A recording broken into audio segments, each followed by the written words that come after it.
या पाटलाऐवजी दुसरी पाटील बोलवली असती ह्याच्यापेक्षा 100 पटीनं आली असती महाराज बरं का. फक्त पाटील बदलायला पाहिजे होते. आता हे फक्त शहाण्याला कळलं, बाकीच्या घरी जाऊन विचार करा. फक्त विषय एवढाच आहे की काय करावं, कुठं करावं आणि कशा पद्धतीनं करावं हे ज्याला कळतं ते व्यक्तिमत्व संयमी आणि अधिकारी ठरतं. झाला विषय काय आहे, माणसाकडे खूप काही आहे, नाही असं कोणीच नाही दादा. तुम्ही काय मी काय, जगाला माहीत असो नाही तर नसो, तुम्हाला आम्हाला चांगलं माहीत आहे देवाने खूप दिलंय आपल्याला. आपल्या पात्रतेपेक्षा जास्त दिलंय, मराठी भाषेत लायकीपेक्षा जास्त दिलंय. काहीच केलं नाही आपण देवासाठी, तरी देवाने खूप टाकलंय आपल्या पदरात. राहायला घर आहे, फिरायला गाड्या आहेत, माणसं मागे पुढे फिरतात, खायला अन्न आहे, 3 टाइम वेगळं खायची पात्रता आहे आपली. तरी सुद्धा अहंकार इतका मोठा झालाय की आपण देवाने दिलंय हे नाकारतोय. मग ते नामदेवराय सांगतात, मला कुणी दिलंय याची जाण असावी आणि ज्यांनी दिलंय त्याच्याकडेच माझं मागणं असावं.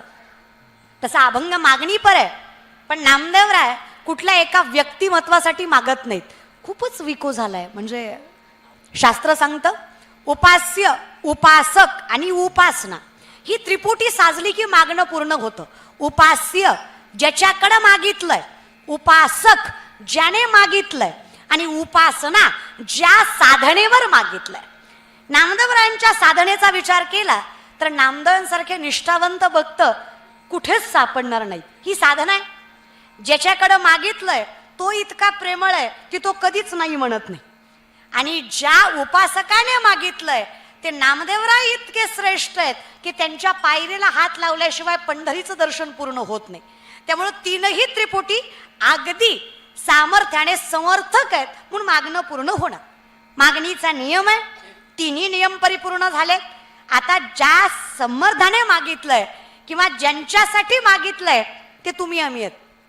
हे एक अभंग फक्त लखीचंद दादांसाठी आहे किंवा कुठल्या एका वैष्णवासाठी आहे असं नाही. हा अभंग त्या प्रत्येकासाठी आहे ज्याने कणभर तरी देवाचं नाव घेतलंय, निधान तरी पांडुरंग म्हटलंय. जो प्रत्येक वैष्णव आहे त्या प्रत्येकासाठी अभंग आहे. आणि अभंग एका व्यक्तीसाठी नाही, अभंग परंपरेसाठी आहे. अभंगात ज्याला आयुष्य मागितलंय तो व्यक्ती नाही, ती परंपरा आहे, ते कर्म आहे. माणूस मरू शकतो, माणसाचं कर्म मरत नाही. म्हणून तर म्हणणं एवढंच आहे, आयुष्य जायच्या आधी असं काहीतरी कर्म करा की 4 माणसाने लक्षात ठेवावं. जगताना थोडं गांभीर्यानं जगावं माणसाने. तसा आपल्या जगण्यात काही आनंदच राहिला नाहीये, आपण फक्त वरवरचे आनंदी आहेत. तसा विचार करायला गेला ना तर आपला परमार्थही कामाचा नाही. आपला परमार्थ सुद्धा इतका विचित्र आहे ना, नवल वाटतं मला आपल्या परमार्थाचं. आपण आखाडात एक पाहुणा सोडत नाही आणि श्रावणात खात नाही, असला परमार्थ आहे महाराज आपला. कशाला करायचं मला काही कळत नाही.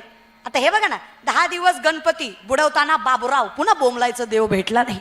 काय देव काय हट्ट करतो काय, मला बसव मला बसव, नाही करत आहे. देवाने हट्ट केला का तुमच्याकडे कुठल्या गोष्टीचा? मग कशाला अवहेलना करताय? आपला परमार्थही आपल्या स्वार्थापोटी आहे. नवरात्राचे उपवास, दसऱ्या दिवशी बोकड, देवी कुपती म्हण पोत्यात घालून हाणला पाहिजे सांगणारा.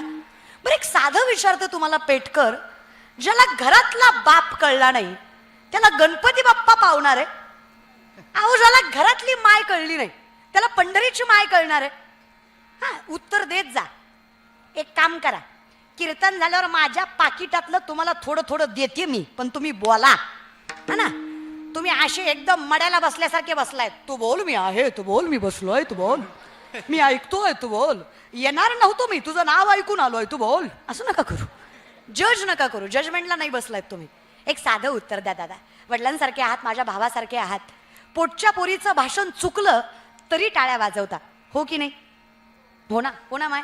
पोटच्या पोरीचं भाषण चुकलं तरी टाळ्या वाजवता. ज्या दिवशी पोटच्या पोरीत आणि व्यासपीठावरल्या पोरीत फरक करणार नाही ना, त्या दिवशी कीर्तन नाही कळलं तरी पांडुरंग तुमची चाकरी करेल, विश्वास दे. काय हरकत आहे?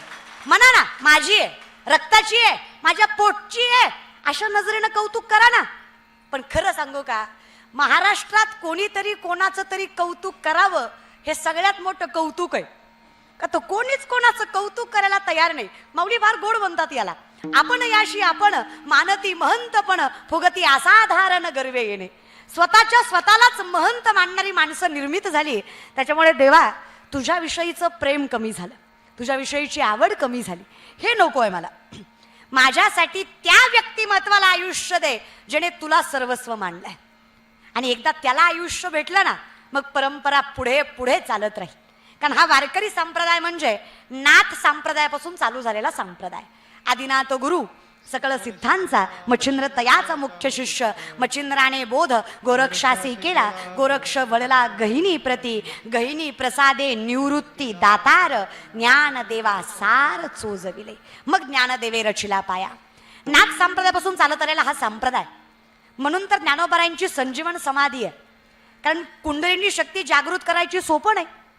कुंडलिनी शक्ती जागृत करायची म्हणजे शरीरामध्ये 72,000 नाड्या, 24 नाड्या प्रधान, 3 नाड्या प्राणवाहक, इडा, पिंगला, सुषुम्ना, यातनं माणसाचा प्राणवायू वाहतो. पूरक, रेचक, कुंभक, श्वसनाचे 3 प्रकार. याच्यावर ज्याचा अधिराज्य आहे, 3.5 वेढे गमसली कुंडलिनी शक्ती बेंबीच्या देटापासनं षडशस्त्राचं भेदन करत भ्रमरंध्रात जाऊन मिळते. त्यावेळेस माणसाला समाधी लागते. कळल्यावर लावा. आपल्याला कळतच नाही, त्यामुळे लावायचा विषयच नाही महाराज बरं का. तुम्हाला काय मला काय, ह्या गोष्टी कळणं अवघड आहे.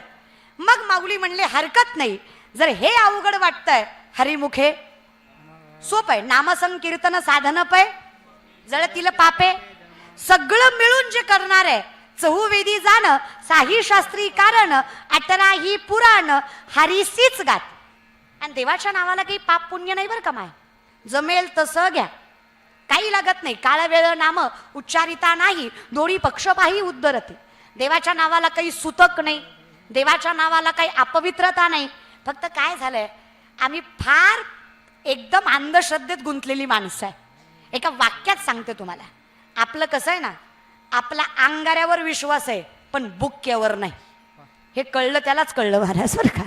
तुमचं कसं आहे, महाराज लोकाच्या पाया पडल्यावर लेकरू होतं. असं कॉमन सेन्स वगैरे नाही आहेत का आपल्याकडे महाराज? थोडा विचार करा ना प्रॅक्टिकल. अशी जर महाराज लोकाच्या पाया पडण्याने पोरं झाली असती, बायको काय बॉम्बलाय करायला लावली असती जगाला.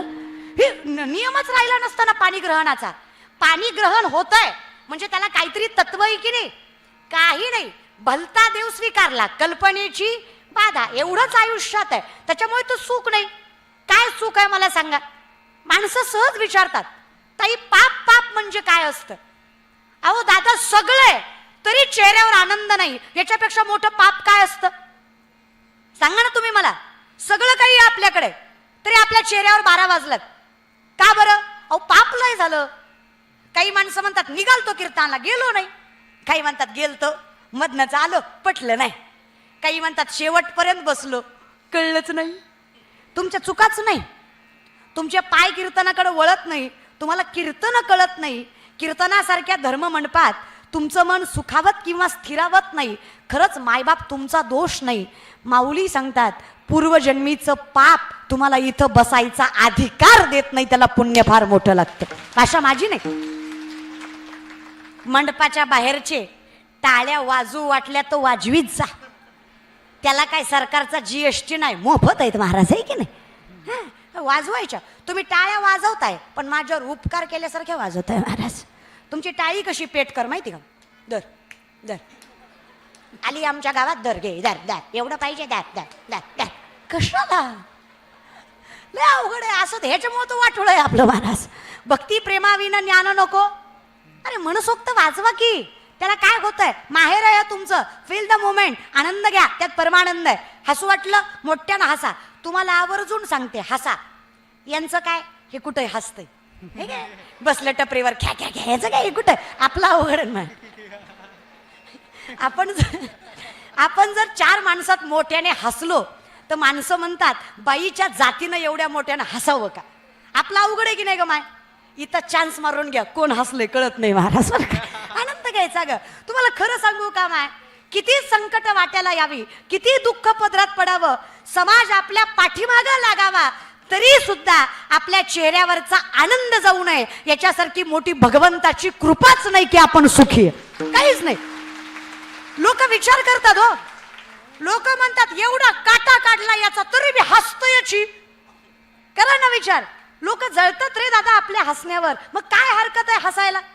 लोकाला वाटतं एवढं याच्या हात धुवून मागं लागलो, एवढं याच्या घराचा विधुनाश केला, एवढं याच्या पाठीमागं दुश्मन म्हणून लागलो, तरी ह्याला वाईट कशाचं वाटत? आयुष्यात आनंद असणं हा भगवंतावर ठेवलेला विश्वास आहे. मला माहित आहे काही झालं तरी जोपर्यंत मी सत्य वागतोय देव माझी साथ सोडणार. मी का दुःखी व्हावं? पितामह भीष्माने वचन घेतलं, काही झालं मी अर्जुन सोडणार नाही बाबा, मी अर्जुनाचा नाश करणार म्हणजे करणार. भीष्मांच्या पणाची काळजी भगवान श्रीकृष्णाला वाटायला लागली. अर्जुन झोपले होते, भगवान श्रीकृष्ण अर्जुनाच्या कक्षात गेले आणि अर्जुनाचं ढाराढोर झोपलेलं बघून देवालाही नवल वाटलं. देवाने विचार करावा, अरे एवढा आनंदी तर मी पण नाही जेवढ्या आनंदात ही झोपलंय.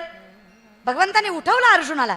का रे अर्जुना, ज्या माणसांना आपलं मानतोयस ती माणसं जीवावर उठलेत तुझ्या, अख्खं जग तुझ्या पाठीमागं लागलंय. बरं, ताकद त्यांच्याकडे, सैन्य त्यांच्याकडे, सामर्थ्य त्यांच्याकडे, तुझ्याकडे फक्त मी. तरी सुद्धा असा झोपलायस जसं काय युद्ध जिंकून आलायस. कसलंच वाईट नाही वाटत आहे तुला, कशाचीच चिंता नाही वाटत आहे.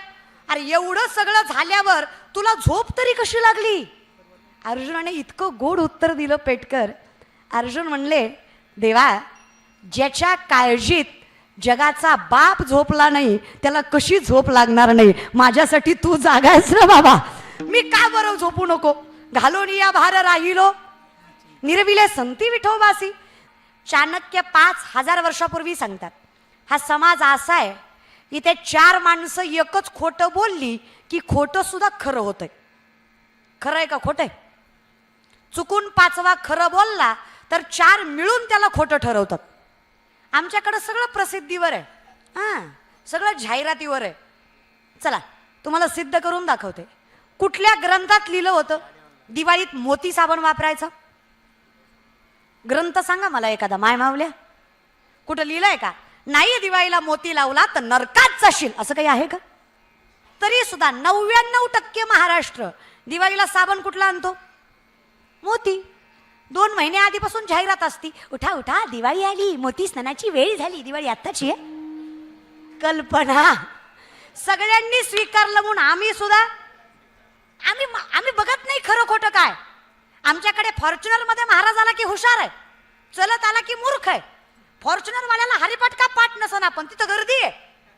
चलत येणाऱ्याची ज्ञानेश्वरी का मुखदगत असना पण लोक त्याला मानत नाही. प्रेझेंटेशन, दिखावा, कल्पना. नामदेवराय तेच सांगतात, हे नको बाबा आयुष्य. जे आहे ते खरं. चांगला तर चांगला, वाईट तर. हे बघा, पैसा कमवायला परमात्म्याने कधीच नकार दिला नाही. जो तुमचा व्यवसाय व्यवस्थित करा, काही फरक पडत नाही. फक्त आपल्या पैशातला 10% भाग देवाला गेला पाहिजे. मी नाही म्हणत, शास्त्र सांगतं, न्यायोपार्जित वित्तस्य दशम अंशेन धीमहि कर्तव्य विनियोगस्य ईश्वर प्रीत्यर्थ इवच. 100 कमवताय, 10 रुपये देव देश धर्मासाठी जाऊ द्या. ज्याला गरज आहे त्याला द्या, पण वाक्य नीट ऐका. ज्याला गरज आहे, वाक्य कळतंय? ज्याला गरज आहे त्याला द्या. नाही तर होतं काय, सप्त्याच्या पंक्तीमध्ये साहेब आले की गरीबाच्या पोराला उठावं लागतं. खुशाल माणसं म्हणतात, उठ साहेबाला बसू दे, उठ साहेबाला बसू दे. पुन्हा साहेबाला म्हणणार, साहेब 2 घास, साहेब 2 घास खा, साहेब 2 घास खा. गरज नाही साहेबाला. साहेबानं लय खाल्लंय, आपलं खाऊन काय पोट नाही भरणार महाराज बरं का. काही गरज नाही, कशाला काय उगं नाही त्या गोष्टी. ज्याला गरज आहे त्याला द्या. हे मी नाही म्हणत, माऊली म्हणतात, जरी स्वधर्मात होते जे जे मिळे आपण याते, ते ते दिजे बहुते सन्मान योगे. बघा, देश काल पात्र पाहून दान करा, नाही तिथे करू नका. आणि जे दान करताय त्याचा बोभाटा करू उगं नाही. त्या काय आयुष्यात खरं राहिलंय आपल्या? सांग बरं. तुम्हा सगळ्यांना माहिती आहे आपलं. बरं, लोकाला नावं ठेवायच्या आधी आपण आपलं बघू ना. आपण काय गुणाचे? 500 1000वर मतदान करणाऱ्या जाती आपल्या. आपण काय अपेक्षा ठेवायची दुसऱ्याकडनं? सांगा ना मला. कोण आहे आपण? काही नाही आपल्याला. यहाँ कोई मरे वोटों के लिए तो कोई मरे नोटों के लिए. भगत सिंह सुखदेव भी सोचते होंगे हम भी मरे किन हरामजादों के लिए. ते बिचारे म्हणत असतील कुणासाठी मेलो बाबा. कोण आहे आपण? काही घेणं नाही आपल्याला. आपल्याला फक्त माझी गाडी, माझी महाडी, माझी दाढी, माझी बॉडी, माझ्याच बायकोची गोल गोल साडी, बस. तर गाव पेटलं तरी चालतंय की हो आपल्याला. काय देव देश धर्म आपण सांभाळा, आपण लोकांना ज्ञान शिकवायला काही नाही. आणि कसं आहे ना, पुढच्याच पिढीला नावं ठेवायचं नसतं बघा. आता ही म्हातारी माणसं निस्ती म्हणतात, पोरवाया गेली, पोरवाया गेली आणि पोरवाया गेली. अहो पण का गेली बाबा? बिडी फुकू फुकू तुमची थोबाडा आत गेली म्हणून आमची पोरं वाया गेली. तुम्ही जे केलं ते आम्ही उघड्या डोळ्यानं बघितलं ना बाबा, आहे की नाही? मारुतीच्या वट्ट्यावर बसून तुम्ही पत्ते खेळले, होय? ब्रह्मचारी मारुतीला तुम्ही राणी दाखवली, तुम्ही गुणाचे होय. फक्त आम्ही पोरच तेवढे वाया गेले, आहे की नाही? काय पण बोलणं तुमचं. आता या बायका सुद्धा दारात बसल्यावर म्हाताऱ्या, आजकालच्या काय पुरीत वय, ह्यांना काय लाज आहेत वय, आमच्या जमान्यात नव्हतं माया असो, आम्ही किती इज्जतीनं खाल्लं, किती कष्ट केलं, ह्यांना काय झळ आहे, सगळं आयत्त भेटलं वय ग माय. ऍक्सेप्टेड, मान्य करतो आम्ही. आणि आम्हाला हे मान्यच करावं लागेल. मागच्या पिढीने वाईट काळ बघितला म्हणून आम्हाला सुखाचा काळ आला, हे आम्ही मान्य करतो. पण तुम्ही आत्ता काय करताय? आता मिसरी चुळती. तुझ्या मिसरीच्या वासानं गोठ्यातल्या म्हशीनं दूध द्यायचं बंद केलं. इतका भांगार वास आहे त्या मिसरीचा. तू तू नातीला कुठल्या तोंडानं ज्ञानेश्वरी वाचायला सांगणारच नाही ना ग माय. घरात असल्याशिवाय दारात येत, अरे विहिरीत नाही पौऱ्यात कुठून येणार आहे? मग तेच नामदेवराय सांगतात, मी आयुष्य त्या व्यक्तीला मागत नाही, फावी तया कुळा. कुठल्या कुळाला? होती जे सात्विक, जे कुळ सात्विक आहे, ज्या कुळात भजन आहे, मी त्या कुळाला आयुष्य मागतोय. मग ज्ञानोबरायांपासून आतापर्यंतच्या प्रत्येक वारकऱ्यासाठी मी आयुष्य मागतोय. का? कारण ते कर्म संपत नाही ना, आणि कुळाची पुण्य असल्याशिवाय व्यक्तिमत्व वैष्णव असू शकत नाही. माऊलींचं मत आहे, ते सजरीची वाट न पाहता वैसेची गावा न येता बाळपणीच सर्वज्ञता वरी तयाते. बाळपणीच भगवंतानं सर्वज्ञानं वरावं, कृपा करावी, याच्यासाठी बहुत सुकृताची जोडी, म्हणून ही विठ्ठली आवडी. उगच देव कसा आवडेल? उगच देव आवडत असतो का सांगा? जन्मोजन्मी आम्ही बहुपुण्य केले तेव्हा या विठ्ठले कृपा केली. उगच कसा देव आवडेल? आजकालच्या पोरापोरींना विचारलं ना, का रे बाबा हायली एज्युकेटेड आहात, स्टँडर्ड मेंटेन करता, हाय क्लास लाईफस्टाईल आहे, श्रीमंत आहात, वेल सेटल्ड आहात, पण कधी ज्ञानेश्वरी वाचताना दिसला नाहीत. आजची पोरं आम्हाला सांगतात, I don't believe in God. Okay, no issue. तुम्ही देवाला मानत नाही यात वावगं नाही, तो प्रारब्धाचा भाग आहे. पण बहीण म्हणून सांगते, ज्या दिवशी देव तुम्हाला नाकारेल, हे जग तुमचं अस्तित्व सुद्धा स्वीकारणार नाही, हे सत्य तुम्हाला मान्यच करावं लागेल. देव आहे म्हणून चाल. मधले 2-4 धटकुले टाळ्या वाजवतच नाही, त्यांना माझी जिरवायची. ती कीर्तन झाल्यावर म्हणणार, लय पोरगी बोंबलत होती, आपल्याला शिकवित होती, येड्यात काढीत होती, अख्खा मंडप ऐकत होता, पट्ट्या निस्ता बसला होता. ॲटिट्यूड कशाच काय बाबा तुझ्याकडे? तुम्हाला खरं सांगू का माऊली, मी ज्या नामदेवरायांचा मी अभंग घेतला ना, त्या नामदेवरायांची बायको राजाई 2.25 क्विंटल सोन्याच्या पलंगावर झोपायची. 350 किलोचा पलंग नामदेवरायांच्या बायकोला झोपायला होता. श्रीमंती काय असेल त्या माणसाची, तरी नवऱ्याला जी शिवाय बोलत नव्हती बायको. तुमचं बरं आहे ना? आपलं विचारलं महाराज बरं का, कशाची जागीरदारी काय असणार आहे? असून असून तुमच्याकडं माझ्याकडं 2-4 बंगले, 2-4 गाड्या, हे काही नाही दादा. 65 लाखाची सावकारकी होती तुकोबांची. किती? 65 लाख. 450 वर्षापूर्वी. आत्ताचा लाख म्हणजे तेव्हाचा रुपया, अशा हिशोबानं 65 लाख. 25 बैलगाड्या तुकोबांनी कर्जपत्राच्या इंद्रायणीत बुडवल्या होत्या. एका कागदावर 50-100 एकरी जमिनी घाण होत्या तुकोबाकडं. अशा कागदाच्या किती बैलगाड्या? पोती भरून 25 बैलगाड्या. या जगातले शेतकऱ्यांचं कर्ज माफ करणारे पहिले महापुरुष जगद्गुरु तुकोबाराय. ही श्रीमंती जगद्गुरु तुकोबांची होती. अरे ते तुकोबाराय म्हणतात, अनाथ अपराधी पतित आगळा, परी पाया वेगळा नका करू. कोण आहे आपण? सवय करूस आहे आपला, त्यो बी पेटल, भजन करीत जा, काही नाही आपल्याकडं. आपण देवाच्या सुद्धा असो पाया पडतो. ही पद्धत आहे आपली देवाच्या पाया पडायची महाराज बरं का. अहो माणसालाही देव करायची ताकद या व्यासपीठात आहे. जगद्गुरु तुकोबांचं कीर्तन आहे देहूमध्ये. छत्रपती शिवाजी महाराजांनी कीर्तनाला यावं आणि मातीतच मांडी घालून बसावं. त्यांना नसतं का खुर्चीवर बसता आलं, मातीतच बसले ते. तुकोबा मोठ्या मनाचे, पायाखालचं गोंगडं काढलं आणि छत्रपतींना बसायला टाकलं. सांगितलं, राज हिंदवी स्वराज्याचं धनी आहात, जानता राजा आहात, अधिकार आहे तुमचा, बसा घोंगड्यावर. छत्रपतींनी नम्रपणे सांगावं, बुवा आऊसाहेबांची शिकवण आहे, जोपर्यंत संतांच्या चरणाशी बसलोय तोपर्यंत शत्रूला चरणाशी घ्यायची ताकद मनगटात आहे. ज्या दिवशी बुवा ज्या दिवशी तुमची बराबरी करायला जाऊ त्या दिवशी आमच्या सिंहासनावर भलता बसल्याशिवाय राहणार नाही, एवढं कळतं आम्हाला. आम्ही तुमच्या चरणाशीच बरे. काय नीतिमत्ता म्हणावी हो. म्हणून तर हिंदवी स्वराज्य उभा राहायची ताकद आहे. आमच्याकडे सरपंचाला खुर्ची नाही दिली की राग येतो. अहो चालू मरू द्या, माझी सरपंचाला सुद्धा खुर्ची लागते महाराज बरं का, त्यालाही राग येतो. नाही बाबा मला सन्मान दिला पाहिजे, मला सन्मान नाही दिला तर बघतो कसा कार्यक्रम होतोय. लय सन्मान देण्यात आयुष्य चाललं. हे नामदेवरायांचे कूट अभंग आहेत.